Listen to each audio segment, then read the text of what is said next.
This is the Expect Awesome Podcast, your source for expecting and achieving awesome with a God-powered confidence. And now, motivational speaker and Integrity Doctors President, Mr. Ryan K. Mall. What's up, everybody, and welcome to another episode here at the Expect Awesome Podcast. My name is Ryan K. Mall. I'm thrilled to be with you another week here on the program, and I want to talk to you today, a continuation of what we talked about last week. Like I said, there's going to be a series, and what I'm doing is I'm taking your text. So if you send me a text of what you want me to talk about, that's where this is all coming from. If you don't know my number, it's actually on the screen. If you're watching, if you're listening, text me at 941-202-6259. That's 941-202-6259. There's no keyword in it. It's a phone. Just send me a text, and I will be super thrilled to get back with you, answer any questions you have. But at the same time, take your requests of what you'd like me to talk about. And today is no different. Like last week I talked about what I wanted you to do in terms of where to look for someone to hire and bringing on your team. This week, I want to do the same thing, and I want to continue basically that concept and continue it from a perspective of, if we talk about the idea, when I mentioned last week that I want you to be able to feel like you could just stand up in the middle of your office and say, hey, who wants to work here? And patients would be like, I do. That's what I want to talk about, because I want to talk about a word that you hear. It's kind of a buzzword. It's something that's been around a little while, but it's called culture, and creating your own workplace culture. Now, what that means is the culture is, what is it like to work in your building? What is it like to work in your space, in your office? Is it a place that people truly want to work? Because I feel like that this is the next part, because if you do not have a culture that people want to be inside of and be a part of, then you're already at a standpoint that's hard to pass.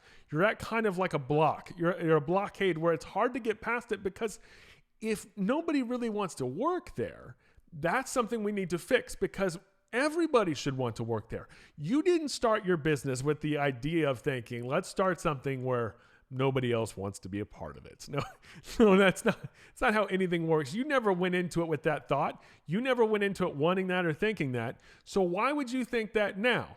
Because what ends up happening is we get caught up in the day-to-day, and we get caught up in just the typical repetition of work, the typical repetition of life, and we get caught into this mindset of realizing that everything isn't just about tasks.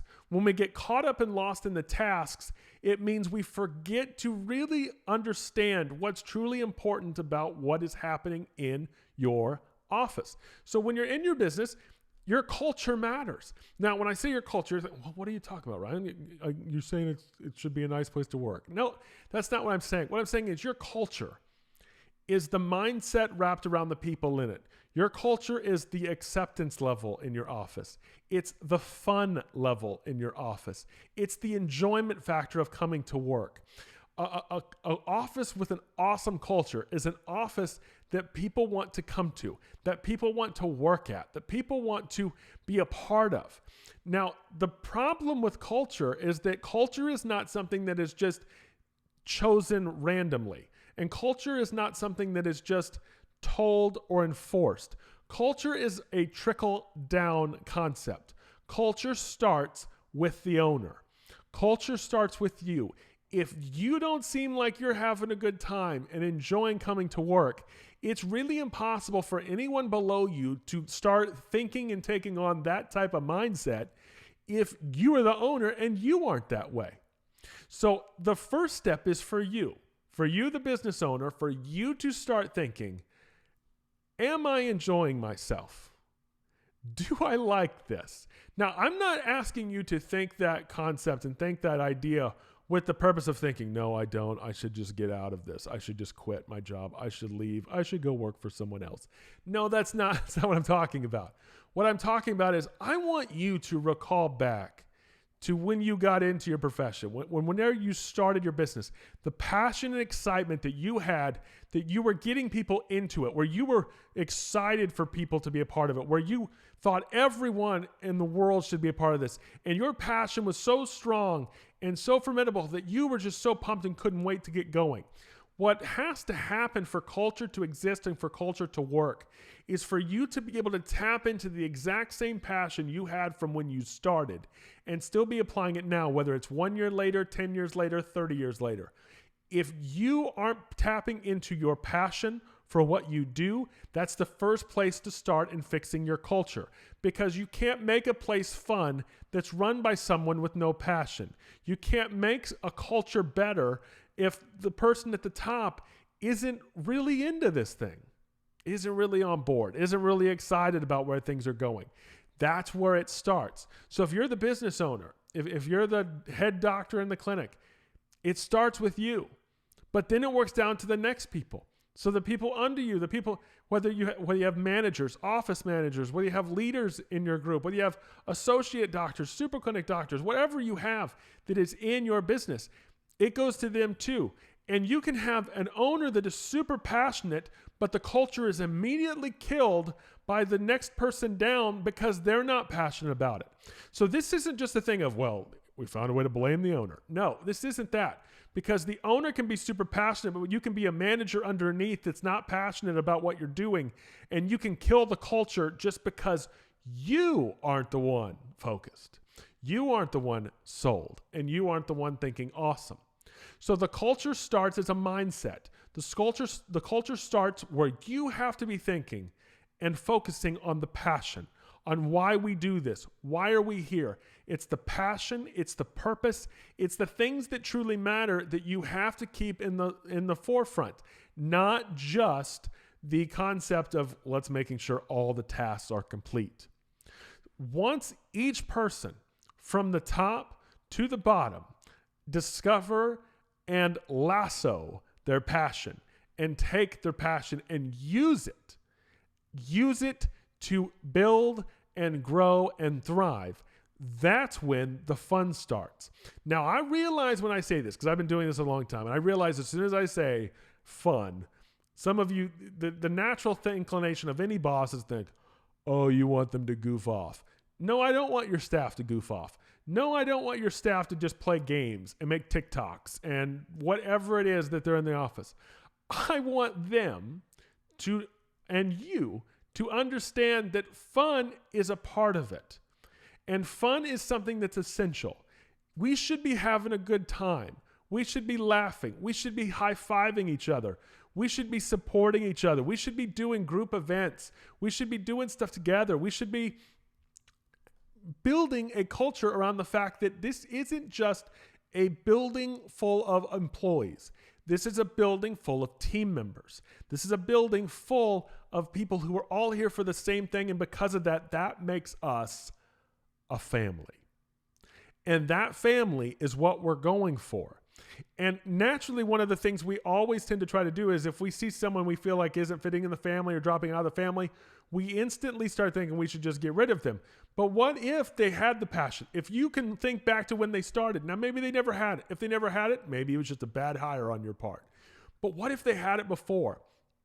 Because if they had it at one point, they can have it now.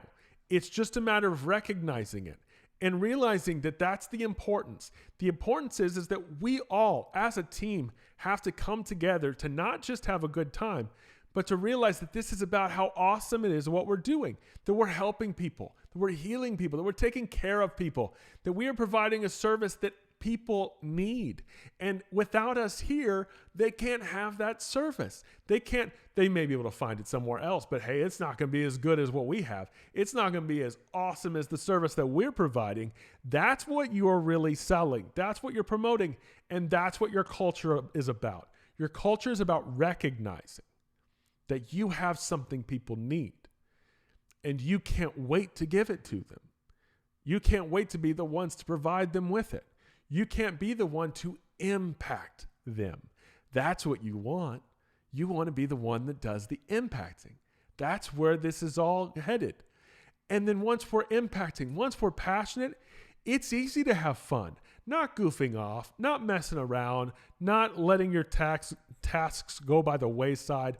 I'm talking about just enjoying what you do every single day because you love it, you are passionate about it, and you see the results it's getting. So that's why the culture matters. But it starts at the top. It works its way down, and it only works, and the culture only survives if everyone is passionate about what we're doing here. If everyone is on purpose. If everyone is on the same page. And if we're not, it's either we all need to get our passion back and get on the same page, or it's time to find someone who is passionate for that position. That's part 2. Next week, I'm going to be back with another section, and we're going to keep moving this on. And soon I'm going to talk about leadership and why leadership is so important and what it means to be a leader with passion and with culture. So that's next week. It's going to be great. You're going to love it. It's going to be very helpful in teaching your staff members to become better leaders. Check me out online, ryankmall.com. If you haven't got it yet, you can still order my book. I've got signed copies. We sold a lot this week, but I've got, I think, about 20 left here. So if you want one, you can get them on ryankmall.com. I Am Awesome. It's all about finding your God-powered confidence. It's a phenomenal book. And lastly, if you would like to hear from me again, if you want to text me, feel free. Anything, if you have a question, just something you want to ask me. Texting is my thing. I like to text. I answer thousands of them a week. I have a blast doing it. And I want more. So text me at 941-202-6259. That's 941-202-6259. I will get it. I will respond. It will be directly from me. I promise you. And I'm going to be debuting some new stuff on there as well. There's everything that we have coming up at our Integrity Doctors, the new stuff that we have, it's all going to be debuted on there first. If you text me, if you're part of my text chain, I will make sure that you know about things before everybody else does. So it's definitely worth doing it. If you texted me at my old number, make sure you text me at the new number because I can't just move you over. I don't know why, but it's just the way the thing works. So thanks for listening, everybody. Thanks for watching. Check me out next week and enjoy also this week. Make sure you check out Chiropractic Awesomeness on our Integrity Doctors Facebook page and my RyanKMall.com, Ryan K. Mall Facebook page. Brand new show about chiropractic. It's a web series. You're going to love it. It's worth watching. Thanks for watching, everybody. I will see you and talk to you next week. For more awesomeness, visit RyanKMall.com or follow him on Facebook, Instagram, and Twitter at RyanKMall. Until next time, keep smiling and remember, you are awesome.